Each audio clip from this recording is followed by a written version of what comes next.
petit tour d'horizon, pardon. Des forces de l'ordre après une manifestation de militants pro-palestiniens à l'intérieur et à l'extérieur de l'université. Qu'est-ce qui s'est passé exactement et qu'est-ce qui pourrait se passer dans les prochains jours? On va en parler dans un instant. À tout de suite. Oh, le générique, il est long. Hein. Le 90 minutes. Le générique, il est bas de long, frère. Université avec des tentes, mais aussi devant la Sorbonne. On sera sur place dans un instant. Je salue tout d'abord Guillaume Tabar, qui est bien sûr éditorialiste politique au Figaro, qui est toujours avec nous sur ce plateau. David Guiraud, député de la France Insoumise du Nord. Vous étiez sur place aujourd'hui, comme d'autres membres de la France Insoumise, pour soutenir cette manifestation. Et avec Yvan Lecoz, bonsoir. Vous êtes délégué national de l'UNI, qui représente plutôt la droite étudiante, on peut le dire comme ça? Oui, tout à fait. Étudiant à Sciences Po Grenoble. Et vous étiez aussi sur place à la Sorbonne, plutôt pour condamner ce rassemblement. Allons sur place, où nous attend Frédéric Fernandez, journaliste BFM TV. Racontez-nous tout d'abord ce qui se passe. Alors, visiblement, pas grand-chose. Derrière vous, Frédéric, c'est assez calme. Mais est-ce que les cours vont pouvoir reprendre demain à la Sorbonne? C'est aussi l'une des questions qu'on se pose ce soir. Oui, Alice, le rectorat de Paris l'a annoncé. Les cours vont reprendre demain à la Sorbonne, puisque les cours avaient été annulés tout au long de l'après-midi ici. Et vous l'avez dit, les choses sont calmes, puisque la manifestation qui avait lieu, notamment une grande partie de l'après-midi, place de la Sorbonne, s'est terminée aux alentours de 19h. Il n'y a donc pour l'instant plus aucun étudiant ici sur la place de l'université. Vous allez nous raconter dans un instant ce qui s'est passé, mais d'abord regardons quelques images donc de l'évacuation des manifestants à l'intérieur. Ça va, les gens n'ont pas menti sur ton flow. Ah, quand on s'est vu. Arrêtez de me saucer, arrêtez, moi je suis timide, moi. Moi aussi je suis timide, arrêtez. Donc de la Sorbonne dans la cour principale. Wow.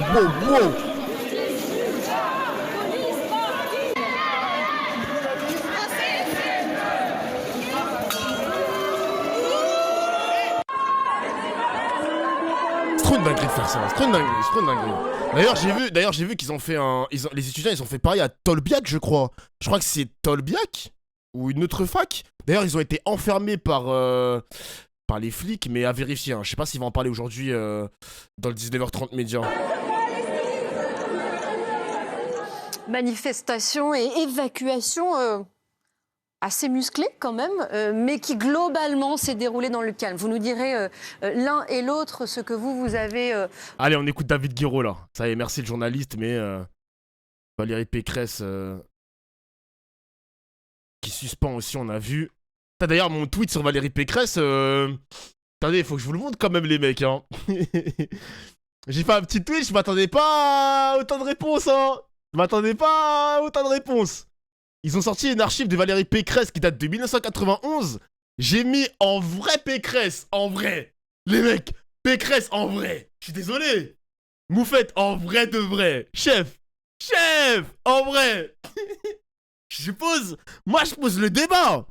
Excusez-moi de poser le débat. Je m'attendais pas à autant d'interactions, à autant de notifications. Hein. En vrai Pécresse. C'est quoi les bails? Mais la symbolique est forte. Revenons sur ce qui s'est passé à la Sorbonne, donc aujourd'hui. Tout d'abord, David Guiraud, est-ce que vous confirmez, vous aussi, que l'évacuation, la manifestation comme l'évacuation se sont déroulées dans le calme, globalement? D'abord, je veux saluer la présence de M. Tabar qui nous apprend un scoop, et je trouve que c'est utile de le savoir, qu'effectivement, des étudiants à sciences politiques font de la politique. C'est important de le découvrir aujourd'hui, et je trouve que c'est bien de rappeler qu'effectivement les étudiants ne sont pas des vaches qui vont à l'abattoir, mais en fait, quand ils vont dans une université, dans un lieu d'enseignement, ils participent à des dialogues, à des disputes, à de la vie démocratique, parce qu'effectivement les universités et les lieux d'enseignement ne sont pas juste des lieux où on apprend et à avaler comme ça du savoir, mais où en fait on discute et on a une opinion sur ce qu'il passe. Donc ça, c'est quand même important de le rappeler. Ensuite, moi, j'ai été étudiant à la Sorbonne pendant des années. Jamais, à mon époque, on aurait laissé les CRS comme ça intervenir aussi rapidement, aussi brutalement. C'est pas vrai que ça s'est bien passé. Ça n'est pas vrai. Dans une université, on est dans un lieu de savoir, dans un lieu de lumière, de discussion, de débat. Et encore une fois, je le redis, de disputes démocratiques. Et le fait que Le premier message qu'on envoie à des gens, c'est de faire débarquer les CRS. De savoir, d'enseignement, mais du coup, les cours n'ont pas cours. Les cours n'ont pas lieu, il y a des enseignements. Et je peux vous dire une chose, les directions d'université savent gérer ça. C'est mieux d'avoir de la dispute démocratique, des débats, etc., pendant 1 jour, 2 jours, 3 jours. Moi, j'ai fait partie d'une fac. Mais là, c'est pas du débat, c'est une occupation avec des tentes. Où est le débat, là, sur ces images? Mais le débat, il est où pour eux? Pas piéger, mon gars. Comment est-ce qu'ils font pour accéder à un débat s'ils ne font pas ça? Ça fait 7 mois quasiment qu'il y a 40 000 morts à Gaza et qu'il y a des universités qui continuent de nouer des partenariats avec des universités israéliennes. Alors comment ils font? Ils l'ont demandé gentiment. À Sciences Po, ça va, ils sont assez gentils. Hein, je veux dire, moi je viens de Tolbiac, c'était moins gentil à l'époque, les méthodes d'action. Ils le font gentiment, mais ça marche pas. Alors comment on fait pour se faire écouter quand l'ensemble de la classe politique quasiment de ce pays est à la dérive? Vous avez des jeunes qui se mobilisent parce qu'ils veulent faire porter leurs idées, des idées de respect du droit international, de voir arrêter sur les réseaux sociaux de voir des gamins déchiquetés par les bombes israéliennes. Moi, ça me paraît assez sain. Et je vais vous dire, et vous dites, à mon époque, moi, on ne serait jamais intervenu comme ça. Mais du coup, qu'est-ce qu'il aurait fallu faire là cet après-midi? Il aurait fallu discuter, ouvrir une discussion. Par laisser les tentes, laisser. En plus, j'ai vu les tweets hier, les gars, sur Valérie Pécresse qui maintenait quand même la subvention sur Stanislas, le lycée qui a été épinglé pour homophobie, transphobie, les opinions qui sont un peu censurées, etc. Tout va bien pour Stanislas. Et Pécresse qui suspend la subvention pour Sciences Po, c'est n'importe quoi, les gars. Alors que Valérie Pécresse, justement, j'en ai parlé tout à l'heure avec l'archive, c'était la première qui aussi se battait pour les libertés. Elle avait aussi bloqué des facs, mademoiselle Pécresse, mais bon. Soumission à l'État d'Israël. Je le dis encore une fois en stream, l'État français est soumis à Israël. C'est pas possible, les gars, c'est pas possible. Valérie Pécresse qui manque de buzz, elle a décidé de claquer. Tac. Hop là, elle a sorti sa baguette magique, elle a dit, les gars, j'existe, politiquement, je suis encore là. Et je peux faire quelque chose à mon échelle. En tant que présidente de région, je suspends l'aide pour Sciences Po. Arrêtez. C'est n'importe quoi. C'est n'importe quoi, chef. Il faut que les enfants de Dea Castera décident d'aller à Sciences Po pour garder les subventions. Putain, moi ça me rend ouf. Vraiment, ça me rend ouf. C'est ça le fils de pute de Stanislas. Homophobes comme ils sont. Non, c'est une dinguerie de maintenir ça. Merci à Nassio pour les 23 mois de sub. Merci mon gars, merci. Non, excusez-moi, faut pas que je... Pas de gros mots. Les gars, je suis là juste 2 heures. Pas de gros mots. Mais moi, ça me rend ouf, ça. Et la manifestation durait pendant plusieurs heures. Qu'est-ce que vous attendiez exactement? Regardez ce que Sciences... Alors moi, j'attends rien. Moi, je suis non, en mais soutien, vous y étiez. Ah oui, mais moi, je suis pas étudiant mobilisé. Oui. Moi, je suis député. Je suis là en soutien. C'est pas moi qui donne les mots d'ordre. Non, mais vous avez l'air de dire que ça ne s'est pas passé comme ça aurait dû se passer. C'est tout à fait anormal que les CRS règlent un problème, une dispute démocratique. Par exemple, ce qu'a proposé Sciences Po, c'est de faire ce qu'ils appellent, alors moi je connaissais pas cette pratique avant, le town hall ou je sais pas quoi, c'est-à-dire que la direction discute avec les étudiants. Je veux dire, les étudiants, ils disent pas, il faut bloquer toute la vie le lieu d'université. Ils disent, il faut que par exemple, on ait un moratoire sur les liens qu'on a avec les universités israéliennes parce qu'il y a un génocide qui est opéré aujourd'hui par l'État israélien sur les Palestiniens. Ça se défend, non? Enfin, je sais pas, ça me paraît Yvan pas Lecause, pourquoi c'était important pour vous d'être là aujourd'hui? Moi, je tiens déjà à dire que je rejoins largement ce que dit Monsieur Guiraud. On n'aurait jamais dû assister à ça, que ce soit à la Sorbonne ou à Sciences Po Paris. On n'aurait jamais dû... à ça, des occupations illégales, des blocages illégaux, des slogans antisémites et pas seulement pro-palestiniens, mais pro-Hamas. Quand on a le même slogan que le Hamas qui est From the River to the Sea, et ce slogan veut la disparition d'Israël, est un slogan qui prône la disparition d'Israël, c'est inacceptable. Et Monsieur Guiraud, je vous rejoins parce que si on a vu un gouvernement qui aurait agi et qui agirait en sanctionnant à chaque fois les bloqueurs, en sanctionnant ceux qui occupent illégalement une université, on n'en arriverait pas là. Si Madame Sylvie Retailleau, la ministre de l'Enseignement supérieur, au moment où finalement Sciences Po s'est soumis aux militants pas juste pro-palestiniens, je le répète, aux militants pro-Hamas.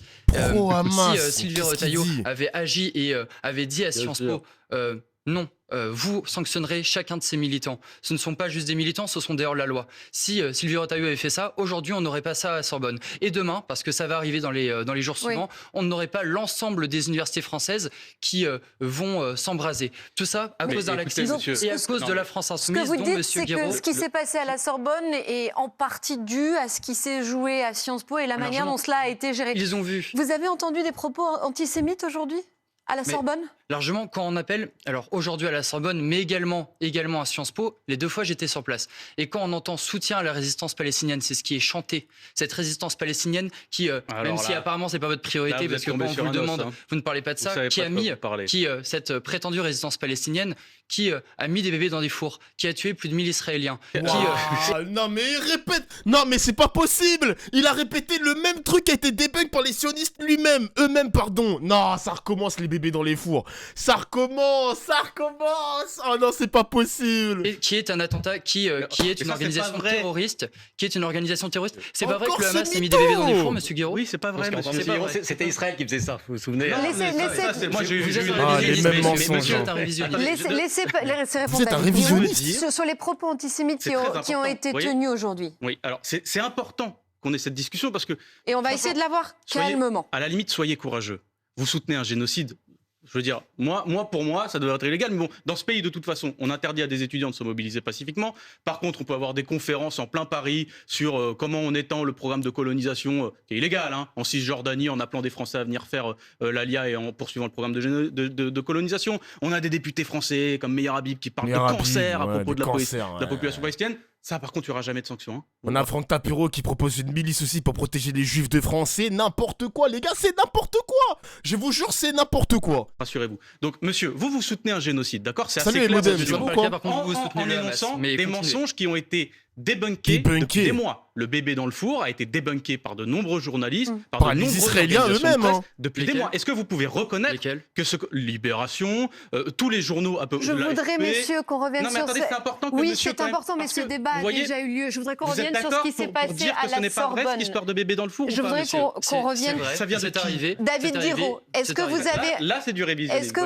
C'est arrivé, et le mec, il a cité aucune source. Mais c'est qui ce fils de pute? Est-ce que vous avez entendu les propos que décrivent celui qui est en face de vous, Yvan Lecaux, sur... Est-ce que certains propos vous ont gêné aujourd'hui, tout simplement? Est-ce que vous prendriez des distances avec certains propos qui ont été tenus aujourd'hui ou pas?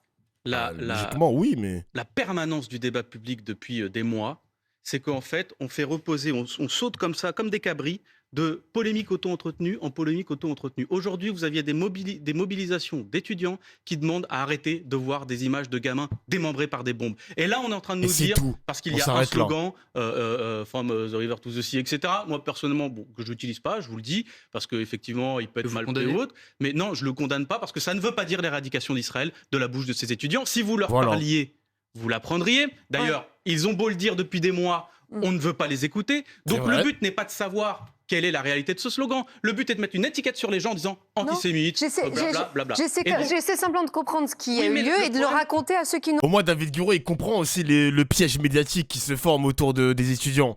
Il y a un de ces pièges. Au lieu d'aller discuter exactement avec les étudiants, écouter leur opinion, écouter les échanges, il faut savoir, les gars, qui bloquent la fac uniquement pour faire réagir le gouvernement, arrêter ce massacre, boycotter Israël, arrêter d'envoyer des armes à Israël, c'est tout. C'est tout, ça s'arrête là. Mais les gens, ils mettent antisémite, ils savent pas discuter, c'est la France insoumise, c'est ceci, c'est des blocages, l'État est laxiste, l'État ne fait rien, et ceci, et cela. Alors que le fond du message, le fond, c'est juste arrêter de soutenir Israël, point barre. C'est tout.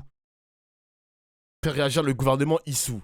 Bon, t'as compris quand même. Les étudiants, leur but quand même, c'est de faire réagir le gouvernement. C'est juste factuel, mon gars, excuse-moi. Si la France a au moins les couilles de dire « Ok, on arrive de livrer des armes », il peut se passer quelque chose, je ne sais pas, au moins quelque chose dans notre pays, hein, pas forcément en Israël, mais dans notre pays. D'ailleurs, j'ai vu aujourd'hui que le Canada ont décidé d'arrêter de livrer des armes à Israël. Ça a été voté aujourd'hui dans leur parlement de je ne sais pas quoi, au Canada, donc il faut avoir du courage politique.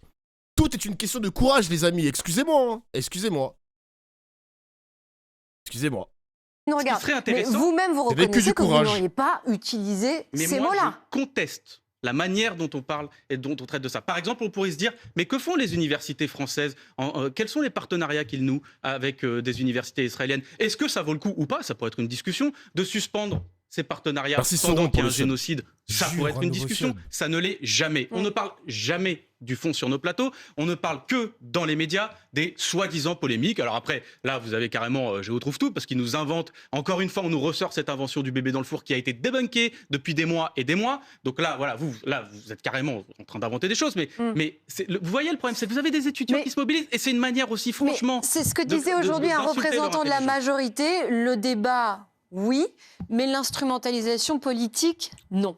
Oui, alors, je ne suis pas en débat avec vous. Vous êtes un responsable politique, un élu de la nation, donc vous avez... On peut débattre, moi ça ne me dérange pas. Non, mais justement, je pense que moi je suis contre la confusion. Vous êtes un responsable politique, moi je suis un analyste politique, on n'est pas sur le même registre, donc je ne suis pas en débat avec vous. Je voudrais juste donc, faire une remarque sur ce que vous avez dit et vous poser une question dans mon rôle. La remarque, vous avez dit tout à l'heure que je découvrais que oui, à Sciences Po, des étudiants faisaient de la politique parce qu'ils n'étaient pas juste des vaches. Donc, si je vous comprends bien, le choix est entre faire de la politique au sens mener un combat politique ou être une vache. Mais excusez-moi, moi je pense... Dites, hein. Je pense... je crois que c'était pas un débat. Mais dites ce que vous pensez, ça m'intéresse. Non, mais j'analyse vos propos. C'est vous qui avez dit ça. Je n'invente rien, je vous cite vos propos. Je pense que, surtout lorsqu'on est étudiant, entre un engagement politique et un combat militant, en plus sous les formes qu'il prend, et être une vache, il y a un espace immense qui s'appelle celui de l'acquisition des savoirs, de l'ouverture d'esprit, de la compréhension des autres, etc. Et que je pense que le rôle d'une école comme celle de sciences politiques, dans sciences politiques, il y a politique, mais il y a aussi science. Donc on apprend à former son intelligence, on apprend à découvrir. Bon, et on le fait comment dans une université? Et je pense qu'il y a générales. Mais oui, il veut en venir là, je comprends pas. Mener un combat politique en plus qui n'est pas lié à la vie même de l'école. C'est-à-dire que les étudiants veulent apporter au sein de Deuxièmement, non mais M. Tabar, moi je ne vais pas être désobligeant avec vous, mais j'ai quand même l'impression que vous créez un débat et que vous faites plus que juste donner une analyse. Vous donnez un avis sur ce qu'est le débat démocratique dans l'université. Nous avons un désaccord. Moi je crois que la vie dans une université, le rôle d'une école, c'est quoi? De débat. Non, mais le générique, mais vous invitez David Guiraud pour 10 minutes, vous êtes sérieux là? C'est pas juste un lieu public, mais ça on a un désaccord. L'école publique, ce n'est pas juste un endroit où on avale du savoir, on rentre chez soi et on est prêt à être dispo pour être salarié plus tard. Non, l'école publique, c'est un lieu de démocratie, avec des assemblées générales, avec des actions militantes. Et c'est justement la beauté de notre pays d'avoir de la liberté d'expression et de pouvoir faire des assemblées générales, des occupations. Non, c'est trop une dinguerie d'inviter David Guiraud pour 10 minutes, s'il vous plaît les gars. David Guiraud, mais viens chez moi, cousin. T'auras un espace de liberté. Un espace de liberté où tu pourras tout dire. Oui, mais est-ce que ces étudiants... Attendez, s'il vous plaît, est-ce que ces étudiants ont besoin de vous? Est-ce qu'ils ont besoin du soutien des députés LFI? Est-ce que ce n'est pas ça aussi qui participe à l'instrumentalisation politique? Savez, ils sont grands pour décider. Quand ils demandent de l'aide, par exemple, quand ils disent, écoutez, c'est mieux qu'il y ait des élus en écharpe pour être devant nous, parce que nous, il y a des CRS et ils nous frappent. Bah, ça nous aide un peu parce que les élus, ils hésitent un peu moins à les frapper. Et ça aide. Allez, nous, on vient les soutenir. C'est terminé. Malheureusement, c'est terminé. Pensez-vous du soutien de l'ayatollah Khamenei? C'est Julie Ahmed que vous retrouvez tout de suite sur BFM TV. Mais what? À demain soir. Ah mais non, mais là, non. Le débat il est fini, chef. Le débat il est fini, mais l'invitez pas pour 10 minutes, frère. Pourquoi le mec il parle de l'ayatollah de l'Iran? Genre, pourquoi on veut l'avis de l'ayatollah? Pourquoi ils demandent pas l'avis de, je sais pas, un autre pays, genre, je sais pas moi, le Jamaïque, qu'est-ce qu'ils en pensent du Jamaïque, de ce qui se passe en France, qu'est-ce qu'ils en pensent les États-Unis, qu'en pense, je sais pas moi, l'Algérie, qu'en pense l'Afrique du Sud? Pourquoi directement l'ayatollah? Ça a cité l'ayatollah, frère. Ah, c'est trop une dinguerie, wesh. Ils ont fait la même avec Rima. Hier, j'ai pas écouté Rima. Je sais pas si je vais écouter aujourd'hui, les mecs. Je l'aime bien, Rima Hassan, hein. Je l'aime bien, mais ses discours, c'est la boucle. Les gars, je vous jure que c'est la boucle. C'est la boucle un petit peu. C'est... L'ayatollah, c'est le guide suprême de l'Iran, les mecs. Donc, vous tapez sur Internet, vous savez que l'Iran, vas-y, c'est pas une grande démocratie, quoi. Avec le droit des femmes, la religion qui est vraiment très, très présente dans ce pays. Donc, ça veut... En fait... Là, ces derniers temps, parce qu'il me semble que l'ayatollah avait soutenu les étudiants français sur le blocage, etc., le soutien envers la Palestine. Et l'extrême droite, la droite, l'exécutif utilisent justement les arguments de l'ayatollah pour dire « Ah, regardez, l'ayatollah vous soutient, c'est la honte, etc. Est-ce que vous condamnez ses propos? Est-ce que vous vous désolidarisez de ce mec-là, etc. Bon, vous connaissez tout le gratin, le blabla habituel des journalistes. Putain, tous des bâtards quand même. Hein.